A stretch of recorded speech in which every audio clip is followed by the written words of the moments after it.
The first step is to simply open your Canva project that you want to print, and then we're gonna have to click on share in the top right corner.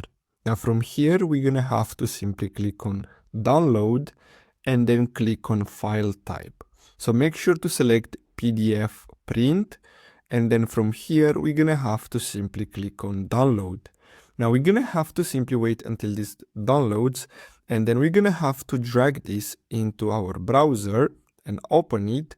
Now, as you can see, in the top right corner, we have this button. So we're gonna have to click on it. And then as you can see, it says print.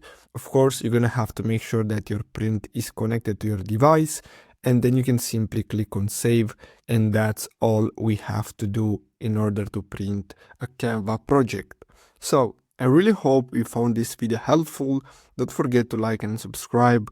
Thanks for watching.